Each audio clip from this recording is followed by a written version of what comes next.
Hello. Hello. It's Friday, August 7th. I'm looking today at chapter 18 of the Tao Te Ching from my own particular interpretation in A Path and a Practice. When we forget who we truly are, we turn to external rules to define goodness and morality. When we no longer live from our heart, we search for clever strategies to guide our actions. This is only a pretense of life. Duty and loyalty become substitutes for our inability to love ourselves and others. Then we insist that our leaders heal the suffering created by our own divided minds.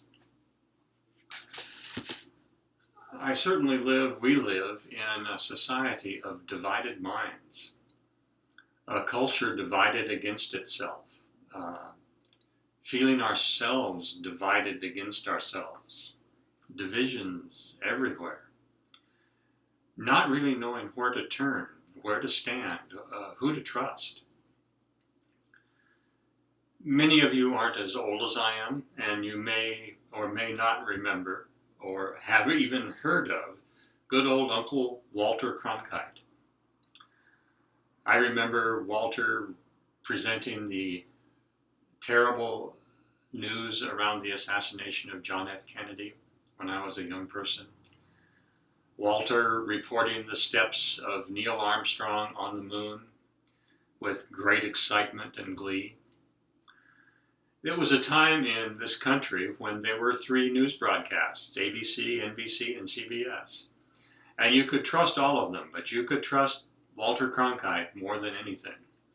If Walter said it, it was true. It was a day when news broadcasts presented facts and when science was accepted as a standard by which we made our judgments and formed our understandings of the world. No longer. Where do we stand? Where do we put our feet? Where do we find a place to be that we can trust with a sense of stability and sureness? It doesn't seem to be anywhere. Here, perhaps, is the only place, here in the heart. But how do we know what is the voice of the heart? Because the cacophony of voices around us is so loud and so insistent that we are literally addicted out of our fear. Fear and discomfort are the motors of all addictive processes. And since human beings are a fearful species right now, we are also a deeply addicted species. Many of the addictions are the standard addictions, drugs, alcohol, food, sex, whatever. But there's another kind of addiction that's called confirmation bias. When that discomfort and shakiness of having no stable place to put our feet permeates our lives, we look for comfort, and we tend to look for it in the wasteland of social media and soundbite media, soundbite news. And what we are always looking for, and the purveyors of social media and soundbite news know it for a fact, we're looking for confirmation bias. It's confirmation bias that sells merchandise. And social media and soundbite news is existing for the purpose of selling merchandise. We're addicted to it.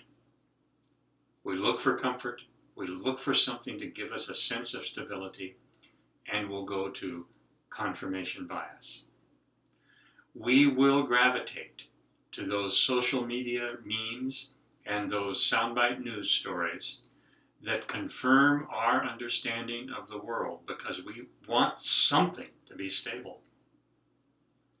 And it will confirm a fearful world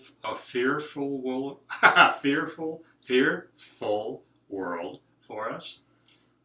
It will confirm our biases. It will confirm that the other side is is filled with idiotic suppositions. It will confirm that we're right and they're wrong. It will confirm that if we listen to them, the world will go to hell in a handbasket. But if they will listen to us, we might be able to right this ship somehow. We listen to friends who will confirm that bias for us. We shout down friends who will not confirm that bias for us. We will type in capital letters to insist that our confirmation bias be upheld at all costs. We don't really have any place to put our feet. Walter Cronkite, where are you? Where is somebody who will, that's the way it is, who will tell us that? Well, 1,000 people will tell us that, but nobody has any authority. Nobody has a perspective of trust and journalistic integrity and social integrity and personal integrity to provide us with that floor, that ground on which we can stand. I've detoxed and am still detoxing a day at a time from all social media and from all soundbite informational, quote, informational media. I don't make it a part of my life. I can't make it a part of my life. My fears and my confirmation biases will drive my life to distraction if I even take one sip of that substance. Telling me that I can navigate social media and soundbite media, well, just a little bit and just enough to find out what's going on is like telling an alcoholic that he or she can, you just need to drink responsibly, that's all. Just drink responsibly. Yeah, well, for me, there's no such thing. I have to stay away from the things that purport to give me a place to stand, but really are just shifting sands. Where can I actually put my feet? Well, the first place I can put my feet is on something that doesn't shift, and that's the earth. Right outside my door, that earth, nature, is real. You want to know what's real and not fake, not confirmation bias? Step outside the door. Nature is real. Water, air, wood, animals, grasses, dirt, things that grow, things that move, things that you can breathe in and take into your body with a sense of, this is real. This nurtures me in a very natural way. It comes in, it nurtures me, it passes through me. Nature is real. That's the first place to turn. Spend as much time as you possibly can outdoors in the real world. I get accused by certain friends that I'm a Pollyanna type. That, come on, Bill, what's this open-hearted living stuff? Wake up and smell the coffee. See the world as it really is. Crap. The world as it really is the trees outside my house, my cabin. The world as it really is the earth moving through the cosmos. The world as it really is my breath in and my breath out, and the touch of my skin and the touch of other people's skin, and the taste of food, and the feeling of the breeze caressing my cheeks, and watching the grasses wave in the breeze, and seeing things grow. That's real. The next thing that's real is my own heart, and my own soul, and my own deepest understanding of myself and my place in the world. That's real. And although the internet can be a weapon of mass distraction, it also has thousands upon thousands, hundreds of thousands of sites where I can find nurture, solid, substantial teaching, support groups, connections that are real and hopeful and filled with energy and integrity, that are saying, let's do this. Let's create islands of reforested earth. Let's create pollinator areas where the insects will come back. Let's create forests again. Let's reforest the world. Let's renew our soils. We can do this. Let's get at it. This isn't confirmation bias. Well, yes, it is. There's going to be confirmation bias. Let that bias be the bias of my own soul and my own heart. And find the resources that support that support my understanding, my deepest, truest understanding, that compassion and love and nurture and open-heartedness and care for the earth is real, and that we're in it together, and there are people who are supporting that, and they don't have time for phony news and the absurdity of social media.